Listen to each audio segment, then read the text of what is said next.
Hello students, मेरा नाम आकिब जावेद है और मैंने द कोर नाम से अपना एक यूट्यूब चैनल बनाया है जिसका उद्देश्य भारत में होने वाले किसी भी सरकारी नौकरी के लिए जीएस के विषयों की तैयारी अपने इस चैनल के माध्यम से कराऊं। सबसे पहले मैंने इसके लिए यानी जीएस के विषयों के लिए सीजीएल को चुना। सीजीएल के लिए जो विषय था उसको सबसे पहले मैंने ज्योग्राफी पढ़ाना प्रीफर किया।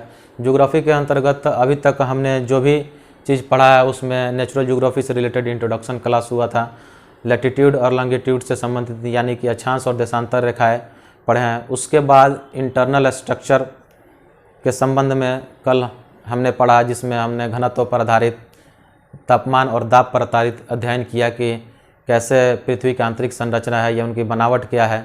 तो इन आधारों पर अध्ययन करने के बावजूद हमें एक स्पष्ट जानकारी पृथ्वी की आंतरिक संरचना के बारे में नहीं मिलने के कारण आज हम जो है अर्थक्वेक यानी कि भूकंप पर आधारित अध्ययन करेंगे पृथ्वी की आंतरिक संरचना को समझने के लिए।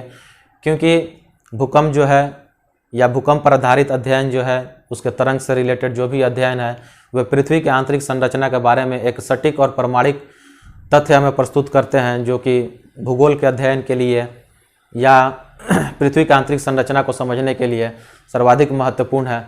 फिर भी हम देखते हैं कि कल 2 मिनट के अंतर्गत या 1 मिनट के अंतर्गत हम देखते हैं कि कल हमने पृथ्वी की आंतरिक संरचना के बारे में जो अध्ययन किया था उसके अंतर्गत क्या क्या था। सबसे पहले हमने देखा कि पृथ्वी का घनत्व जो है 5.5 ग्राम पर सेंटीमीटर क्यूब है और क्रस्ट का घनत्व जो है 2.5 से लेकर 3 ग्राम पर सेंटीमीटर क्यूब है। इससे यह निष्कर्ष निकलता है कि पृथ्वी के आंतरिक परतों का जो घनत्व है वह लगभग 8 ग्राम पर सेंटीमीटर क्यूब है, जो कि मेंटल और कोर से मिलकर बना है। इसका मतलब ये हुआ कि यदि हम पृथ्वी के आंतरिक परतों की तरफ जाते हैं यानी कि उसके सेंटर की तरफ जाते हैं तो घनत्व में वृद्धि होती है। ये तो स्पष्ट हो गया कि घनत्व की वृद्धि होती है, लेकिन इसके घनत्व में वृद्धि के संबंध में 2 मत दिए गए हैं। पहला मत ये था कि पृथ्वी के आंतरिक परतों में जाने पर ऊपरी परतों के द्वारा लगने वाले दबाव के कारण आयतन में आने वाले कमी से घनत्व में वृद्धि होती है। जबकि दूसरा मत था कि पृथ्वी के आंतरिक परतों की बनावट ही भारी पदार्थों या शैलों से हुआ है। यही कारण है कि पृथ्वी का आंतरिक परतों का घनत्व सर्वाधिक है। तो इस तरह से हमने देखा कि घनत्व पर आधारित अध्ययन के अंतर्गत पृथ्वी की आंतरिक संरचना जो है भारी पदार्थों से बना हुआ है और इसी के समक्ष या इसी के साथ जो उल्का पिंड से रिलेटेड अध्ययन देखा जो दूसरे तथ्य को प्रमाणित करता है। तापमान पर आधारित अध्ययन के अंतर्गत भी हमने देखा कि पृथ्वी के आंतरिक परतों में अत्यधिक तापमान होने के बावजूद दाब के अधिक होने के कारण पदार्थ जो है तरल अवस्था या ठोस अवस्था में बना हुआ है। तापमान, दाब और घनत्व पर आधारित अध्ययन के बावजूद हमें पृथ्वी की आंतरिक संरचना के बारे में एक स्पष्ट या सुस्पष्ट जानकारी हमें नहीं प्राप्त हुई। उसके लिए यानी कि पृथ्वी की आंतरिक संरचना को बेहतर समझने के लिए हम भूकंप पर आधारित अध्ययन करेंगे। उसके लिए सबसे पहले हम देखते हैं कि भूकंप है क्या। तो भूकंप की परिभाषा ऐसे दी जा सकती है कि भूकंप का संबंध अंतर्जात आकस्मिक बल यानी कि इंटरनल सडन मूवमेंट के कारण पृथ्वी की सतह पर होने वाले कंपन से है। या साधारण शब्दों में ऐसे कहें कि पृथ्वी का कंपन ही भूकंप है। तो पृथ्वी का जो यह कंपन होता है या भूकंप होता है इसके बारे में आज हम पढ़ेंगे। तो सबसे पहले पृथ्वी के अंतर्गत, पृथ्वी के अंदर यानी भूगर्भ में जहाँ भी भूकंप की उत्पत्ति होती है, जिस जगह भी भूकंप की उत्पत्ति हुई वो 5 किलोमीटर, 10 किलोमीटर या 15 किलोमीटर अंदर हो सकता है। तो जो भी जगह हो जहाँ भूकंप की उत्पत्ति होती है उसको हम फोकस या भूकंप मूल या हाइपोसेंटर बोलते हैं। दूसरा, पृथ्वी के सतह पर जहां भूकंप सबसे पहले महसूस किया जाता है उसको हम अधिकेंद्र या एपिसेंटर बोलते हैं। यहाँ एक और बात बताने वाली ये है कि भूकंप मूल पृथ्वी के अंदर जहां भी हो यानी कि भूकंप की उत्पत्ति पृथ्वी के अंदर किसी भी स्थान पर हो, वो पृथ्वी के सतह पर सबसे पहले उसके 90 डिग्री का जो डायरेक्शन होगा उस स्थान पे पहुंचेगी। यानी 90 डिग्री जहां भी सबसे नज़दीक हो वहां पे भूकंप की जो तरंग होगी वो सबसे पहले पहुंचेगी। तो ये चीज़ें हमने देखा कि भूकंप मूल क्या है या एपिसेंटर क्या है। अब जो बताने वाली बात यह है कि भूकंप की उत्पत्ति भूकंप मूल से होती है। दरअसल भूगर्भ के अंदर जब कोई भी ऊर्जा जनरेट होता है, वो कुछ भी ऊर्जा हो सकता है, नाभिकीय प्रक्रिया से संबंधित ऊर्जा हो सकता है या प्लेटों के टूटने के कारण ऊर्जा विमुक्त हो सकती है, तो वो ऊर्जा तरंग के रूप में संचरण करते हुए यानी मूवमेंट करते हुए पृथ्वी की सतह पर आती है, जिससे कि पृथ्वी की सतह कंपन होता है और हम कहते हैं कि भूकंप आ गया। यानी कि जो ऊर्जा मुक्त होती है भूकंप मूल के पास, वो तरंग के रूप में, वेव के रूप में संचरण करते हुए पृथ्वी की सतह पर आती है। इसलिए जरूरी है कि भूकंप को समझने के लिए या भूकंप पर आधारित आंतरिक संरचना से संबंधित जानकारी प्राप्त करने के लिए हम थोड़ा सा साइंस की तरफ देखते हैं कि वेव क्या है या कितने प्रकार के वेव होते हैं। बस 2 से 3 मिनट में नॉर्मल एक समझ जो है उसको हम देखेंगे, ज़्यादा हम साइंस की तरफ नहीं जाएंगे। बस देखते हैं कि वेव क्या होता है। तो वेव दरअसल 2 प्रकार के वेव हैं, एक इलेक्ट्रोमैग्नेटिक वेव और दूसरा जो है मैकेनिकल वेव। मैकेनिकल वेव के लिए, मैकेनिकल वेव को मूवमेंट करने के लिए मीडियम की आवश्यकता होती है या माध्यम की आवश्यकता होती है, जबकि इलेक्ट्रोमैग्नेटिक वेव को मूव करने के लिए किसी भी माध्यम की आवश्यकता नहीं है, वो निर्वात में या वैक्यूम में मूवमेंट कर सकता है। जैसे प्रकाश की गति जो है, प्रकाश की गति को मूवमेंट करने के लिए किसी भी माध्यम की आवश्यकता नहीं है, तो इलेक्ट्रोमैग्नेटिक वेव है।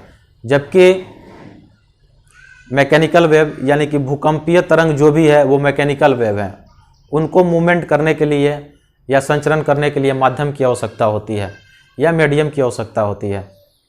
तो हम देखते हैं कि यानी कि जो भूकंपीय तरंग है वो एक तरीके के मैकेनिकल वेव है। हम ये भी कह सकते हैं कि एक प्रकार के भूकंपीय तरंग जो है वो मैकेनिकल वेव है, यानी कि यांत्रिक तरंग है। यांत्रिक तरंग के अंतर्गत 2 तरंग आते हैं, एक जो है लॉन्गिट्यूडनल वेव जिसको हिंदी में हम अनुदैर्ध्य तरंग बोलते हैं, एग्जाम्पल के तौर पर ध्वनि हो सकता है। ट्रांसवर्स वेव यानी अनुप्रस्थ तरंग, इसके गति के आधार पर प्रकाश की गति जो है एक ट्रांसवर्स वेव है। तो लॉन्गिट्यूडनल वेव क्या है? लॉन्गिट्यूडनल वेव के संबंध में हम ये कह सकते हैं कि ये जिस भी दिशा में गति करता है, यदि हम मान लें कि अनुदैर्ध्य तरंग ए दिशा में गति कर रहा है, तो जो भी माध्यम है यानी जो भी माध्यम या जो भी मीडियम है उसके पार्टिकल जो वाइब्रेट करेंगे या कंपन करेंगे उसे के गति के दिशा में ही कंपन करेंगे। ये चीज़ क्लियर है। यानी कि लॉन्गिट्यूडनल वेव का जो भी दिशा होगा उसके कणों के या माध्यम के कणों के कंपन की दिशा भी वही होगी, सेम होगी। जबकि ट्रांसवर्स वेव जो है या अनुप्रस्थ तरंग जो है, अगर वो ए दिशा की तरफ गति कर रहा है तो उसके कणों के कंपन की दिशा जो होगी परपेंडिकुलर होगी। यानी यदि दिशा ए की तरफ, ट्रांसवर्स वेव ए की तरफ अगर मूवमेंट कर रहा है, गति कर रहा है, तो उसके पार्टिकल जो होंगे, जो मीडियम होंगे, उसके कंपन की दिशा जो होगी वेव की दिशा के परपेंडिकुलर होगी। यही कारण है कि इसकी तीव्रता, इंटेंसिटी पी की तुलना में ज़्यादा होती है और इसकी गति जो होती है पी की तुलना में कम होती है। तो इस तरफ भी सेम वही फॉर्मूला लगेगा कि लॉन्गिट्यूडनल वेव यानी अनुदैर्ध्य तरंग की जो गति है वो ज़्यादा होगी ट्रांसवर्स वेव की तुलना में, और तीव्रता जो होगा वो कम होगा इसकी तुलना में। लॉन्गिट्यूडनल वेव का एक एग्जाम्पल ध्वनि तरंग भी है या साउंड वेव भी है, और ट्रांसवर्स वेव का एक एग्जाम्पल यानी कि गति की दिशा के हिसाब से एक जो होगा वो प्रकाश की गति है यानी प्रकाश की दिशा है, या प्रकाश का जो प्रकाश वेव जो है यानी इलेक्ट्रोमैग्नेटिक वेव है वो भी एक तरीके का ट्रांसवर्स वेव ही है। तो यहाँ पे वेव पढ़ने का एक संक्षिप्त रूप में, ब्रीफ रूप में हमने देखा कि वेव क्या है, कैसे मूवमेंट कर, ट्रांसवर्स वेव कैसे मूवमेंट करता है और उसके पार्टिकल कैसे उसके गति के दिशा के अनुरूप कंपन करते हैं या वाइब्रेट करते हैं। अब तरंग के बारे में हमको थोड़ा सा जानकारी हो गया, तो अब हम देखते हैं कि भूकंपीय तरंग कितने प्रकार के होते हैं और उनकी क्या विशेषताएं हैं। भूकंपीय तरंग जो है 3 प्रकार के होते हैं। पहला प्राइमरी वेव, जिसको हम उसके पहले वर्ड पी से हम डिनोट करते हैं, यानी पी तरंग। दूसरा का सेकेंडरी वेव यानी एस तरंग, और तीसरा जो है सरफेस वेव यानी कि एल तरंग। तो प्राइमरी वेव का नाम प्राइमरी क्यों है, सेकेंडरी क्यों है और सरफेस क्यों है, हम देखते हैं। यदि हम मानते हैं कि भूकंप की उत्पत्ति भूकंप मूल से हुई, ये भूकंप मूल कहीं भी हो सकता है, 2 किलोमीटर, 5 किलोमीटर, 10 किलोमीटर, तो पृथ्वी की सतह पे जो भी तरंग सबसे पहले पहुंचता है उसको हम प्राइमरी वेव बोलते हैं। पृथ्वी की सतह पर दूसरा पी तरंग के बाद जो वेव पहुंचता है उसको हम सेकेंडरी वेव बोलते हैं। और सरफेस वेव जो है ये दोनों तरंगों के परिणाम स्वरूप उत्पन्न होता है, जो सतह के समीप मूवमेंट करता है, इसीलिए इसको सरफेस वेव या एल तरंग बोलते हैं। पी तरंग जो है सबसे पहले सरफेस तक आता है, यानी पृथ्वी के सतह पर सबसे पहले पहुंचता है। इसका कारण यह है कि उसकी गति जो है सर्वाधिक होती है। पी तरंग की गति सर्वाधिक होती है। इसकी तीव्रता, इसके लॉन्गिट्यूडनल वेव होने के कारण इसकी तीव्रता जो है कम होती है।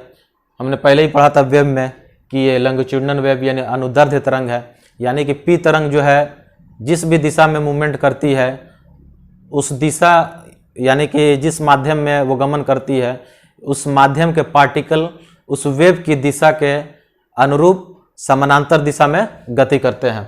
यानी कि ये पी तरंग जो है लॉन्गिट्यूडनल वेव यानी अनुदैर्ध्य तरंग है।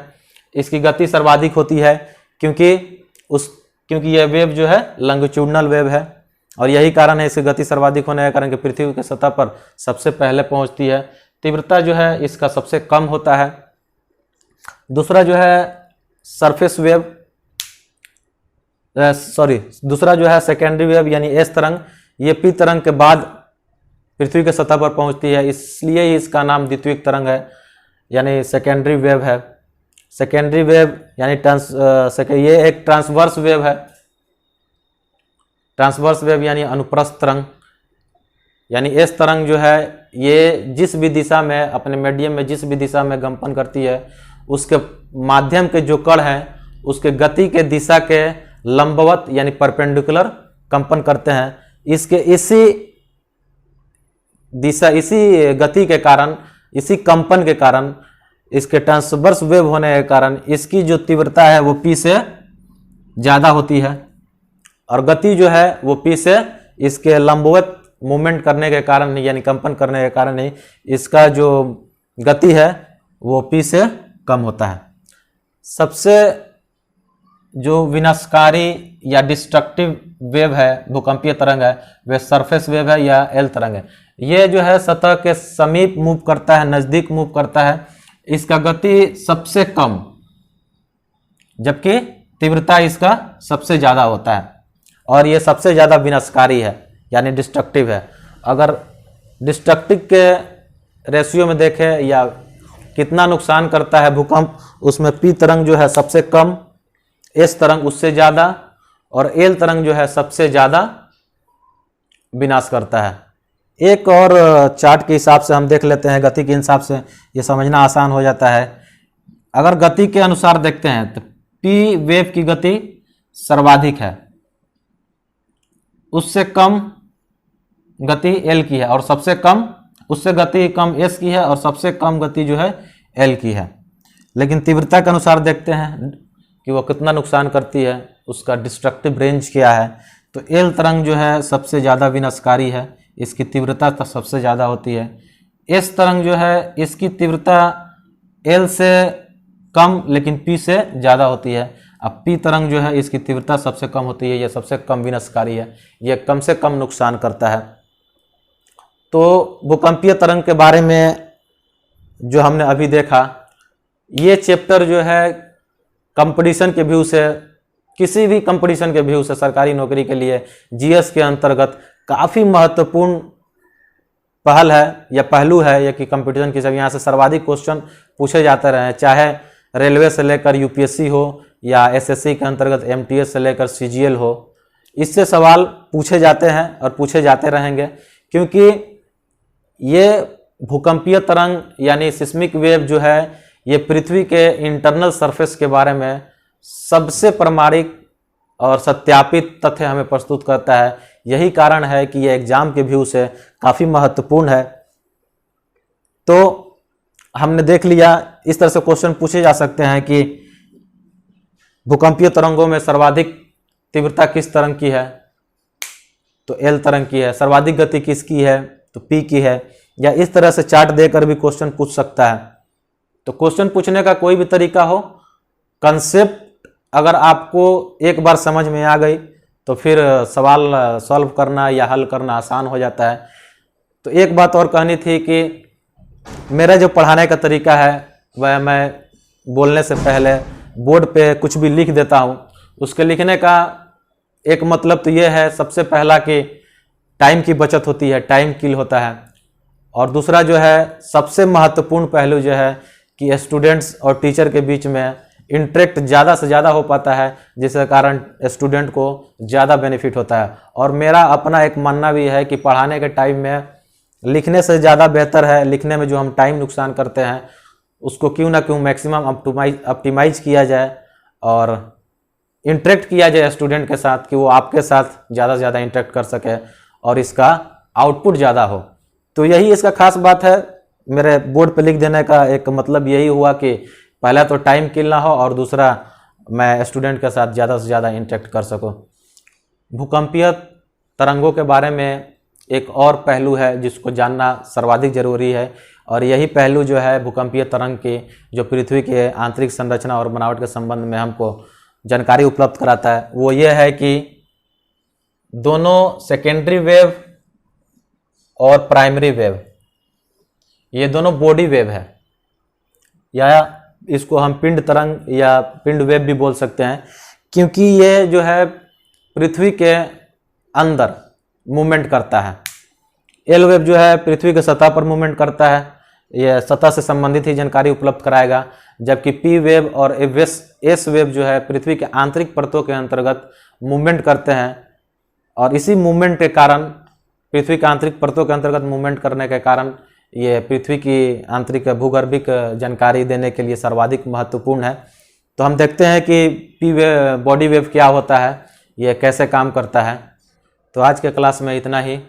आज हमने जैसे भूकंपीय तरंगों के बारे में देखा, पी तरंग, एस तरंग, एल तरंग, या ऐसे भी हमने नॉर्मल साइंस के व्यू से जो तरंग होते हैं मैकेनिकल वेव या इलेक्ट्रोमैग्नेटिक वेव, और भूकंपीय वेव में ये कैसे काम करते हैं, या भूकंपीय वेव कैसे अनुदैर्ध्य तरंग या ट्रांसवर्स वेव हो सकता है। तो इस संदर्भ में आज हमने देखा।